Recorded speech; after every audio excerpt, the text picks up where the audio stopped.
Hello and welcome to the final episode of the review and recap series for the OCR History B, History Around Us study of Himley Hall. In the previous videos, we've covered all of the content that you need to be aware of for the physical features, people and purposes of Himley Hall and Whitley Court throughout its history. In this video, we're going to spend some time talking about how you approach the exam and how you go about answering each of the questions that you might face. The first thing that you need to be aware of is that this will be a 1-hour examination. You will only be answering questions on history around us on this paper. There will be 3 questions that are given to you on this paper. You only need to answer 2, which means that you need to make a choice as to which 2 you answer. Now, I've said at the start of this review and recap series that this is a generic paper. Every student who is doing OCR History B for their exam board will receive exactly the same paper when it comes to the History Around Us paper. That's because each area will have been studying their own local site. For example, a school way up north or way down south won't be doing Himley Hall. Therefore, the questions are quite generic. You need to think very carefully about which 2 questions will be most relevant to Himley. One of the questions that you look at, you might not be able to think of much that actually relates to Himley. That's fine. Use your judgment. Which of the 2 out of the 3 questions can you talk about the most when it comes to Himley? All 3 of the questions are worth 20 marks. I said in the very first video that this is a knowledge paper. Therefore, it's an essay style needing your own supporting detail and historical knowledge. There are no sources, there are no interpretations.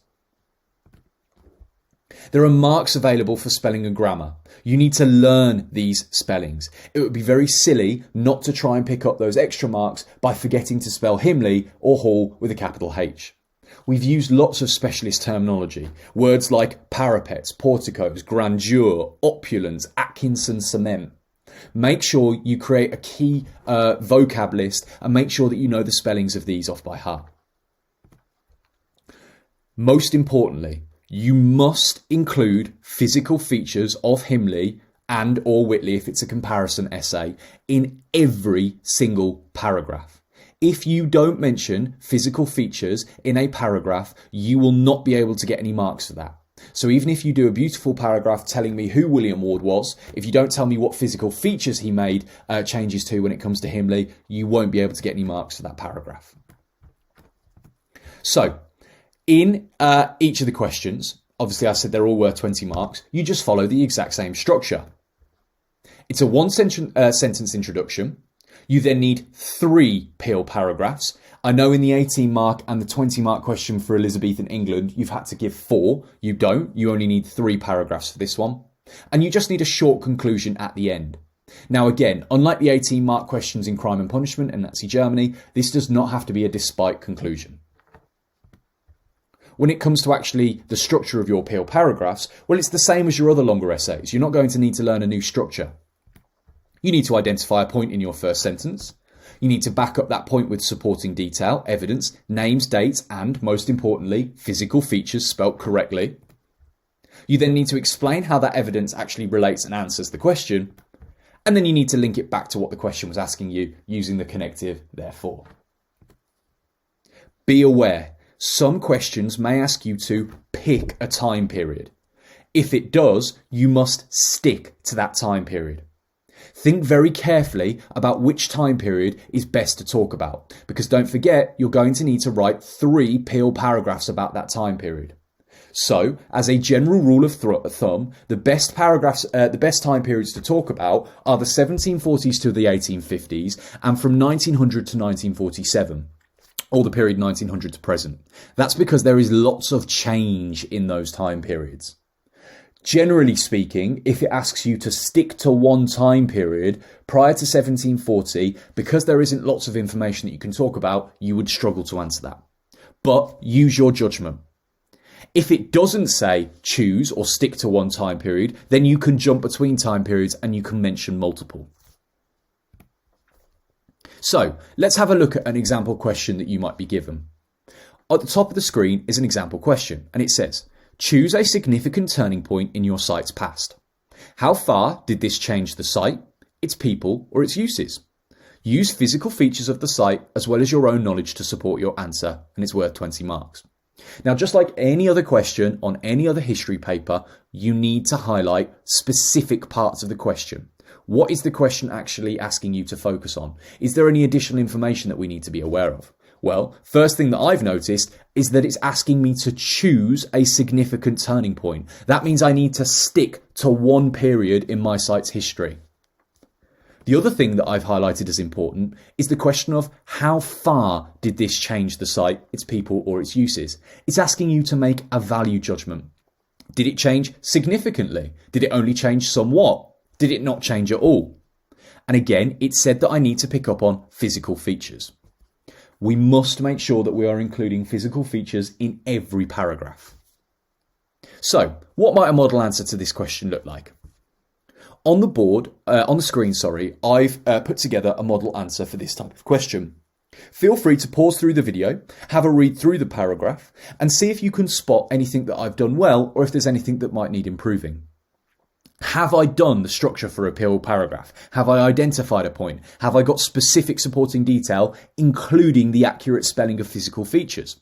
Have I actually explained how far this changed the site? Am I making a judgment? And do I link it back to the question at the end? When you're ready to talk through this with me, unpause the video again and we'll have a look at it together. Okay, hopefully you've had a chance to read through that. So, first thing that we're looking for is, do I state a period when there is a change? Have I chosen a significant turning point? I need to make sure in my first sentence that I'm doing that so the examiner knows exactly which time period I'm going to be referring to, because it's told me that I need to choose a specific turning point. Well, the turning point that I've selected is in the period 1740 to 1850, when John Ward, the 6th Lord Ward, inherits the home in 1740. The reason that I've picked that one is because there are lots of changes to the physical features that I can talk about. Some of the examples of changes that I've given is the fact that John Ward demolishes the old medieval manor house and rebuilds it in a Palladian style. I've been very careful to make sure that I've included capital letters and tried to spell Palladian accurately. Well, how did that actually change the site? Because the question's asking you, how far did this change the site? Well, I'm saying beforehand, the manor house had a moat, a drawbridge and a turret, physical features. They're now replaced with an austere exterior building that's classical and symmetrical in its appearance. I also go on to say that he adds 2 wings to either side of the building. My explanation is that this changes the building significantly because John Ward, who's an MP, wants a home that reflects his growing status and power as a powerful lord. Therefore, this is a significant change to the site. And you can see that I've linked it back with that green highlighted bit in the link sentence at the end. So I identified a turning point. I gave some examples of the physical changes that occur. I explained how far this was a change by saying, right, well, it replaced the manor moat, drawbridge and turret. Now it's Palladian, it's classical, it's symmetrical, and I've linked it back at the end. If we were to look at a second example, you can see that there is a different question at the top. This says, choose one period in the history of your site. How far do you think your site was a typical example of its time? Use physical features of the site as well as your own knowledge to support your answer. Again, with my highlighter, I need to think about what parts of the question are important. Again, it's asked me to pick one period in the history of my site. Therefore, I need to pick one time period in the history of my site. I need to make sure that I state that clearly so the examiner knows I'm not going to jump between time periods. This question is about typicality. Now, typicality means, well, how similar or different was Himley to other manor houses? Because it's asking me to make a comparison, I need something to compare it to. What can I compare it to? Whitley Court. And again, it's asking me to pick out the physical features. So you can see here that I've got an introduction. I think that Himley Hall was somewhat of a typical site during the period 1740 to 1850 when compared to Whitley Court. Straight away, I'm specifically mentioning the time period. I say that I'm going to be talking about 1750 to 1840, and I'm saying that I'm going to compare Himley, my site, to Whitley Court, another site that I've studied. Underneath, you have an example answer. Again, straight away I'm making a point. I'm saying that on the one hand, I think that Himley Hall, was not a typical site during the period 1750 to 1840 due to its exterior design. That's my point. I now need some evidence to back that up. Well, I say that in the 1820s, the leading architect, William Atkinson, recast the austere exterior of Himley in Atkinson cement, making it that red render appearance. I then say, well, actually, when you compare this to Whitley Court, this is not typical. It's not similar. That's because in the 1830s, William Ward commissioned Samuel Dawkes to remodel Whitley in a more ornate Italianate style, which uses Bath stone instead of Atkinson cement. I'm comparing the physical features of Himley and Whitley to say that no, they're not the same. This is not typical. I then explain why this proves that that's not typical. I say whilst William Laud did this to reflect his impressive wealth and add grandeur, the two styles are very different in their appearance, with Whitley's being far more opulent. Finally, I link it back using the connective therefore. Therefore, Himley was not, or was somewhat not, a typical site of its time.